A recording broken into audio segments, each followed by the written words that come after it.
Hello, KFC SuperCoaches. It's a very special edition of our vodcast. We've got the champ. He's here, Matt Wight from Ayr in Queensland, just outside of Townsville. Welcome aboard, mate. How does it feel?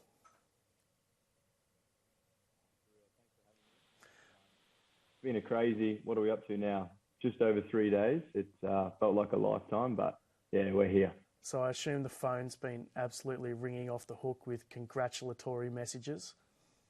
Yeah, from sort of 10:30 a.m. on that Monday morning, it's been congratulatory messages from people that get just how hard SuperCoach is, and then there's been the people that have no idea what SuperCoach is, right? And they've probably blown up the phone even more, just curious as to how someone can win 50 grand playing a game on their phone.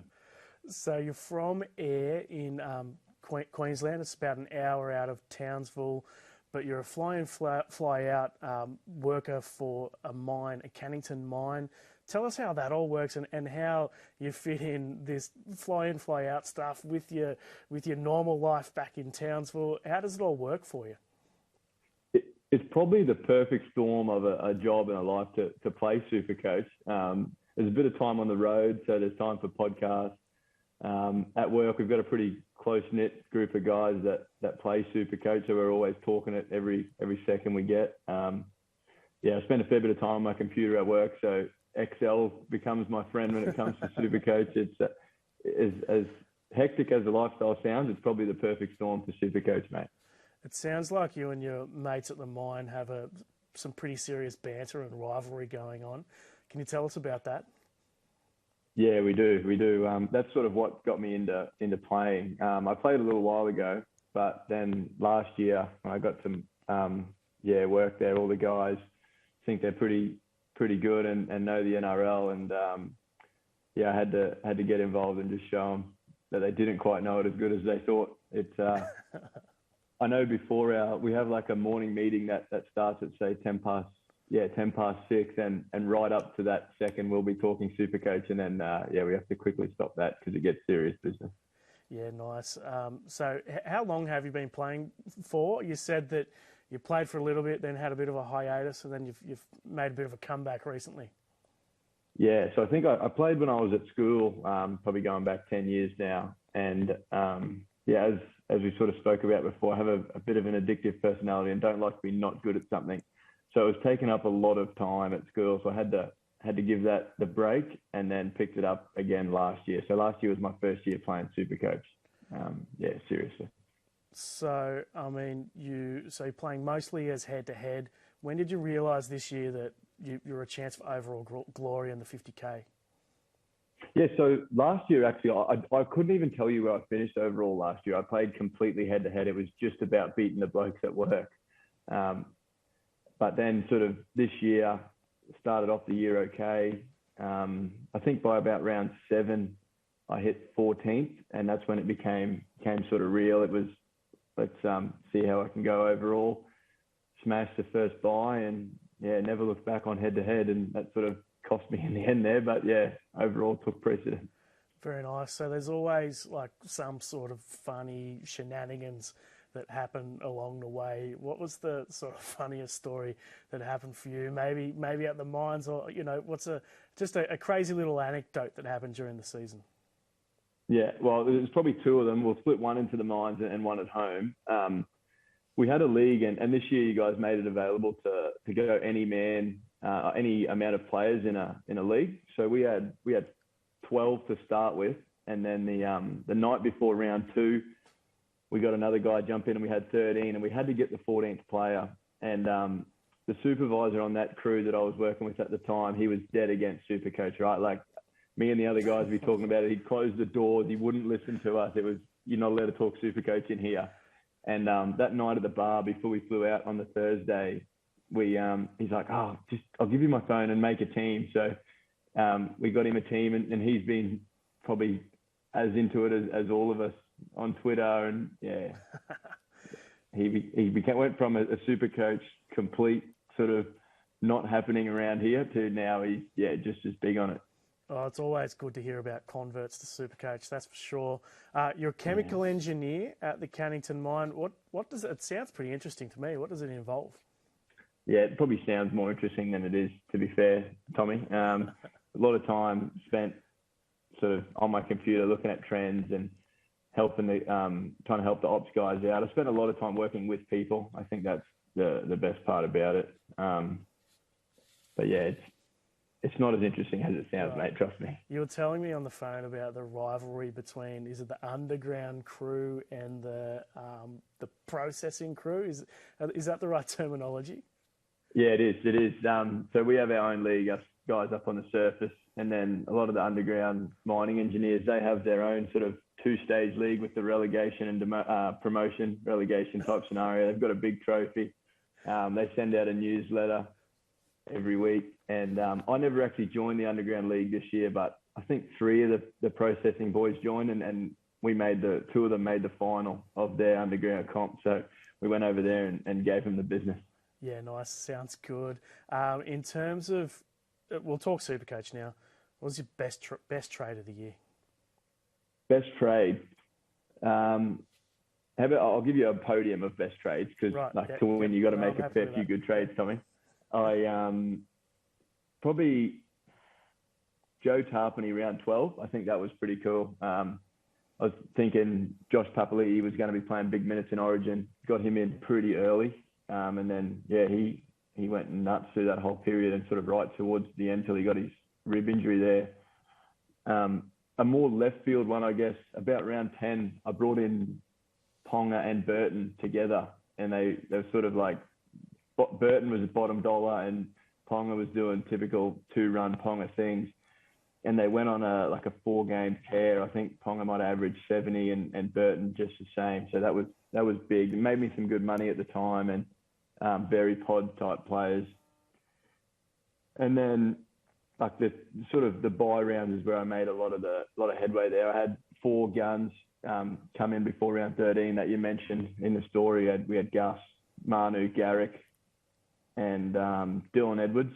He always stands up for those penny panthers when the big boys are out, and he proved good over the Origin period.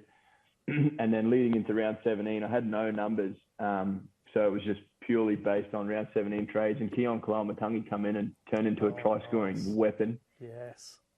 And I was 2K off affording Mulatalo, so I got Sione Katoa instead, and they just stopped passing to Mulatalo, and Katoa went on a 5-game streak. So they were probably the best trades. So you reckon you got a couple of little lucky ones there, but surely there were some bad ones along the way. What were the worst trades of the year? Yeah, there was. We'll start off. We'll go a bit chronological order here. Round 2, we went Jermaine Tanoa-Brown to Spencer Leniu.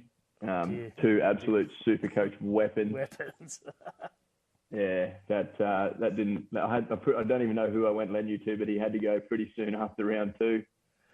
Another one, sort of, I think this might have been before round 3. It was Paul Momorowski to the big price rise coming for Peter Hiku, which didn't eventuate. Yeah, that never came about, did it?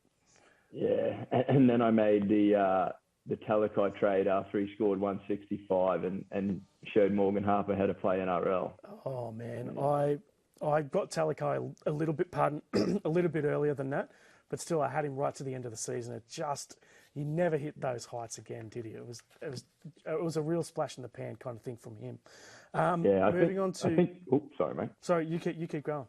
Yeah, I think it was a little bit after that Talakai trade. I guess people at home, especially my girlfriend, sort of realised it must have been getting real, because on a Friday night we'd always listen to music on the way to Townsville for her to play soccer, and immediately that had to become, sorry, we're listening to the footy on the way to Townsville now. We need to see what's going on. I can't have Talakai scoring 165 and not in my team. Well, with 50k in the skyrocket, plus all the prizes from the KFC, plus the Holy Grail trophy, first year of the Holy Grail, you've got just over 60k worth of prizes. So I reckon all your study in the car on the way to Townsville has definitely come off. Can you talk to us more about the Excel spreadsheet thing? Because you told me a funny story on the phone about how you're tracking every other team that was close to you in those final rounds. Yeah, so I had, this was all done in my lunch break, might I add, Tommy. I had Yeah, I had House Husband's team or Michael against mine sort of for the last maybe 4 rounds because he was sort of within 200. Everybody else was sort of more like the 3s and 400s. And I was tracking him and he was sort of gaining on me ever so slightly towards the end.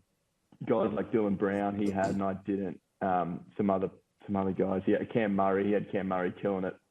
And then leading into round 25, I had my side against his, and then Friday night, Cam Murray come up with a 1, and Angus Crichton got 110. So I quickly scrapped him off the spreadsheet. He was gone, and it was on to the next guy, the Dark Knights, and I started writing his team down. He had Cherry Evans, 108, and then he also had Gus, and I was like, oh, this isn't pretty for now.